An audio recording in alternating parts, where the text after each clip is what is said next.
You're listening to Redneck.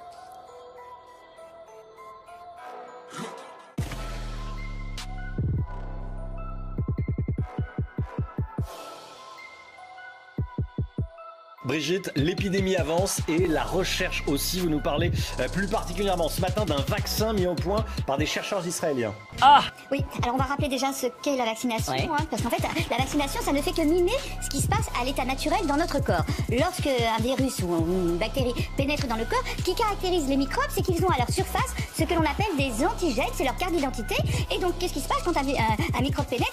Nos globules blancs, notre armée de défense arrive, scanne un petit peu le microbe et surtout repère les antigènes. Et après, qu'est-ce qu'ils font? Ils les mémorisent, ils retournent dans les ganglions où il y a toutes nos défenses immunitaires. Là, ils fabriquent toute une armée, toute une équipe de défense qui sera prête pour la fois d'après, si le virus venait à se représenter, à attaquer. Mais entre tout ça, ça prend du temps et la maladie a le temps de s'installer. Mais en revanche, la fois d'après, vous êtes immunisé. C'est pour ça que, par exemple, une varicelle ou une rougeole, vous ne la faites qu'une fois, puisque vous avez déjà préparé vos anticorps pour la fois d'après. Et après, quand ils se représentent, l'armée est déjà prête et vous en débarrasse.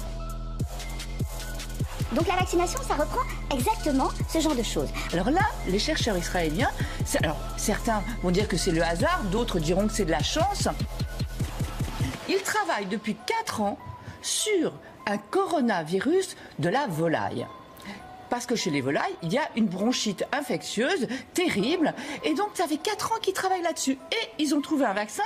Et en plus, la spécificité de ce vaccin, c'est qu'il est transporté par des protéines qui vont arriver dans les muqueuses, qui vont libérer comme ça les antigènes. Donc après, la volaille va fabriquer ses anticorps et va se débarrasser des prochains virus. Et en plus, ça se prend par voie orale, il n'y a même pas de piqûre à faire. Rien. Ça, c'est pour les volailles.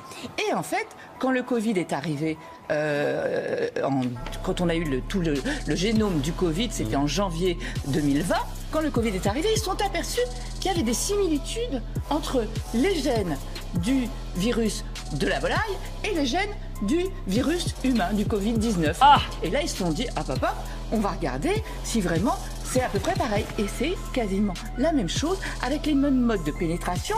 Et donc, l'idée, c'est en fait de se dire qu'ils ont gagné un temps fou. Tout ce temps de recherche, en fait, ils l'ont déjà, puisque ça fait 4 ans qu'ils travaillent sur la volaille. Voilà. C'est une lueur d'espoir, on en est où? Alors, ils annoncent qu'ils pourraient être mis, évidemment, après il faut le faire chez l'humain, mais ils ont déjà 4 ans d'avance. Donc, ils annoncent dans 90 jours, dans 3 mois, quoi.